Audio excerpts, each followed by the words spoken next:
Assalamualaikum warahmatullahi wabarakatuh. Saya diberi nama Nur Salsabila binti Mat Sidik, nombor materi I19103702. Hari ini saya ingin membentangkan tentang tajuk kedekut atau bakhil di bawah bahagian akhlak, manakala tajuk tokoh Imam Hasan Al-Basri di bawah bahagian tasawuf. Nama kursus akhlak dan tasawuf, kod kursus USN 6113 di bawah pensyarah Ustazah Nur Fadilah binti Abdul Rahman. Tanpa membuang masa, seterusnya kita pergi ke pengenalan tentang tajuk kedekut. Apa itu kedekut? Menurut Kamus Dewan edisi keempat, bakhil bermaksud kikir, kedekut dan lokek. Manakala menurut istilahnya pula, iaitu kedekut adalah menahan pemberian yang dituntut dari sudut syarak atau maruahnya. Kikir atau bakhil atau kedekut adalah salah satu dari maksiat batin yang dilarang oleh Allah Subhanahu Wa Taala. Seterusnya, sifat kikir letaknya di dalam hati manusia dan merupakan sifat mazmumah, iaitu tercela, dan sifat yang terkeji. Dari sebuah hadis daripada Ibnu Umar radhiyallahu anhu bahawa Rasulullah sallallahu alaihi wasallam pernah bersabda yang berbunyi, "Jauhkanlah oleh kamu akan dirimu daripada bakhil, bahawasanya binasa umat yang dahulu adalah kerana sifat bakhil." Selain itu, dalil Al-Quran dan Al-Sunnah mengenai tajuk kedekut ini. Allah menegaskan lagi dengan bersabda, "Wala yahsabnal ladzina yakhluna bima atahumullahu min fadlih huwa khairun lahum bal huwa syarrun lahum sayutawwiquna ma bakhilu bihi yaumal qiyamah walillahi mirafus samawati wal ard wallahu bima ta'maluna khabir." Maksudnya, jangan menyangka bahawa kedekut itu memberi kebaikan kepada mereka. Sebaliknya, ia adalah satu kejahatan bagi mereka. Harta yang mereka simpan tidak dikeluarkan nafkah, itu zakat, akan dijadikan kalun, iaitu leher, di leher mereka pada hari kiamat. Surah Ali Imran ayat yang ke-180. Seterusnya, kata Al-Iraqi dalam takhrij kitab Al-Ihya direkodkan oleh Al-Tirmizi, Al-Mu'jam Al-Awsat, Sunan Al-Tabrani menyebutkan lafaz yang berbunyi, "Wal jahilus sahi uhibbu ila Allah azza wa jalla minal abidul bukhl." Orang yang jahil tetapi pemurah lebih disukai Allah berbanding daripada seorang abid, iaitu ahli ibadah yang bakhil.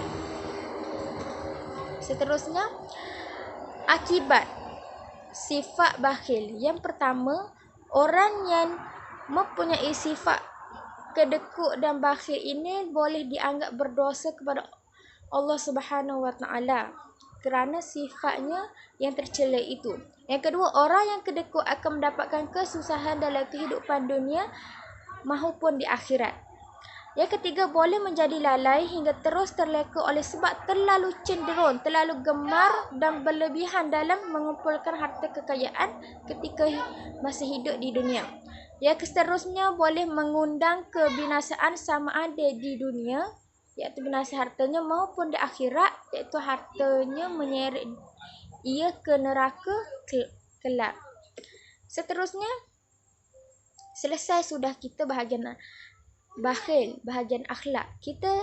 Selanjutnya kita pergi ke bahagian pengenalan tentang tokoh Imam Hasan Al-Basri.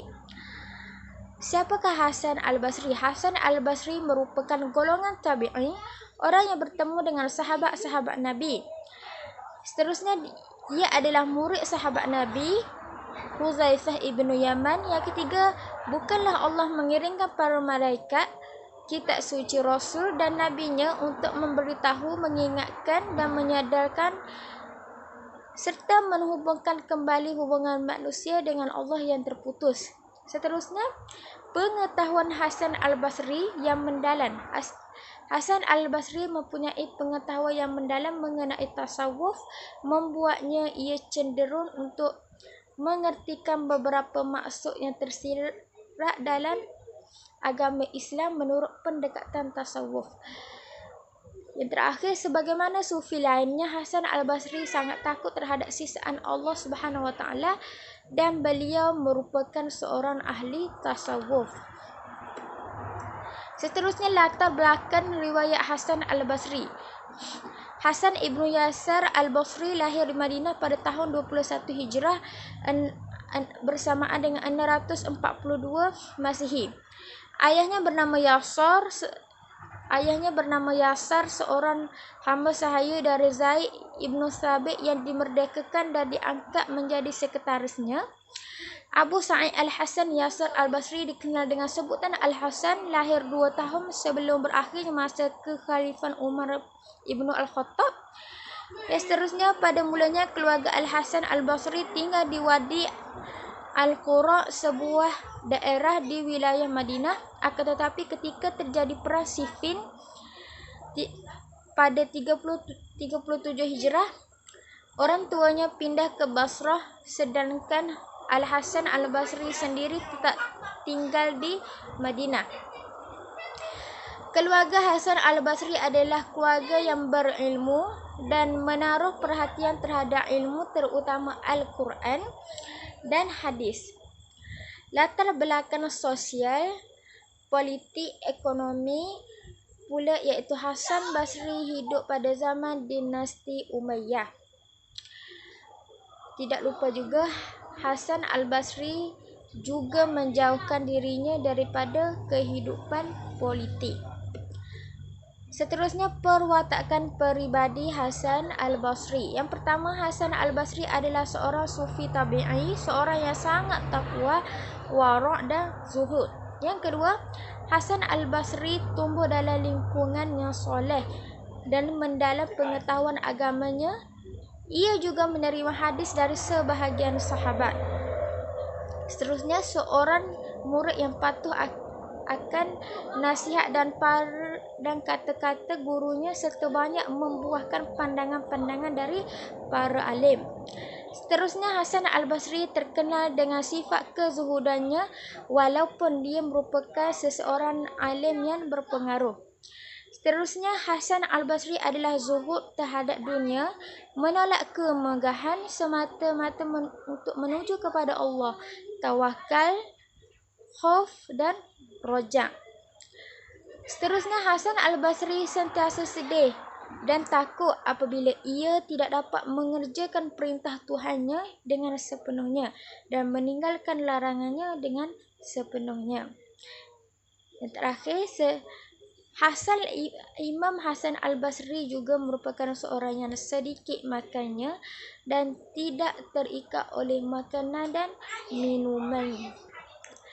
Seterusnya, pendidikan Hasan Al-Basri. Pendidikan awal Hasan Al-Basri bermula daripada ajaran dan didikan dari keluarganya sendiri. Ibunya juga merupakan guru pertamanya ketika ia masih kecil.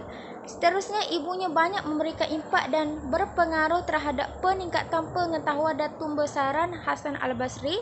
Seterusnya, berkat pendidikan dan asuhan dalam membina intelek Hasan Al-Basri oleh ibunya, maka pada usianya 14 tahun, Hasan Al-Basri sudah menghafal Al-Quran. Seterusnya, sejak usia dini, iaitu usia kecil, usia sematan jagung, ia juga telah banyak mendengar riwayat hadis dari ibunya. Walaupun ketika ia masih muda, tetapi dia sudah banyak menimba ilmu. Salah satu sokongan atau panduan dalam memantapkan bidang pengetahuan agamanya iaitu cenderung bergaul dengan para sahabat Nabi SAW. Seterusnya, Muhammad Ibnu Sa'ad berkata, Al-Hasan merupakan ulama yang menguasai ilmu secara integral, alim, tinggi, faqih, terpercaya, kata-katanya menjadi referensi, jujur, ahli ibadah, fasih, baik dan merupakan seorang yang tampan. Seterusnya, sumbangan Hasan al-Basri. Antara sumbangannya terhadap akidahnya ahli sunnah wal jamaah ialah prinsipnya terhadap isu fasid, iaitu pelaku dosa besar yang didakwa oleh Wasil bin Atta, pencetus aliran Mu'tazilah, sebagai bukan seorang mukmin ataupun kafir. Yang kedua, boleh dilihat melalui karya-karyanya, iaitu semua pendapat-pendapat Hasan al-Basri boleh ditemui dalam berbagai kitab. Seterusnya, sumbangan yang ditinggalkan oleh Hasan al-Basri kepada umat Islam adalah rantaian pesan-pesan komunikasi yang telah dipakai dan digunakan oleh umat Islam sepanjang zaman sebagai penyejuk hati, memantapkan jiwa dan mampu menantiskan bagi orang-orang yang mendengarkan penyampaian komunikasi Islam yang disampaikan oleh Hasan al-Basri. Dari segi penyebaran ilmu kepada umat Islam, banyak orang yang mendatangi Hasan al-Basri untuk menimba ilmu yang luas daripadanya. Itulah sedikit sebanyak sumbangan Imam Hasan al-Basri terhadap masyarakat ketika ia masih hidup. Kesimpulan daripada pembentangan saya mengenai tajuk akhlak iaitu bakhil dan tajuk tasawuf iaitu Imam Hasan al-Basri, iaitu yang pertama, perkara yang dibincangkan dalam kajian tugas saya ini adalah sikap atau sifat seseorang manusia itu berpunca daripada hati dan membahaskan tentang jalan umat Islam yang dilalui oleh para ulama salaf dalam kalangan para sahabat, para tabi'in dan generasi yang mengikuti selepas mereka. Ia adalah jalan kebenaran dan petunjuk. Yang kedua, perkataan kebakhilan dalam hadis ini merujuk kepada sifat kebakilan yang disertai dengan ketamakan dan semua perkara yang menghalang seseorang daripada bersedekah atau melakukan amal kebajikan. Yang terakhir, pengetahuan berkaitan tokoh diajarkan agar manusia boleh menyedari, merasakan dan mengalami hubungannya dengan Allah.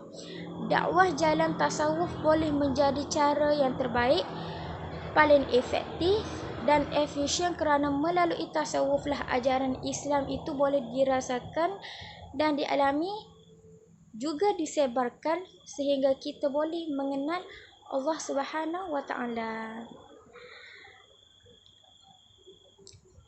Saya berharap semoga pembentangan saya kali ini banyak memberikan anda ilmu pengetahuan tentang tajuk akhlak iaitu bakhil dan sejarah Imam Hasan al-Basri. Semoga baik dan bermanfaat untuk anda. Yang kurang datang dari diri saya sendiri dan yang baik datang daripada Allah Subhanahu wa taala.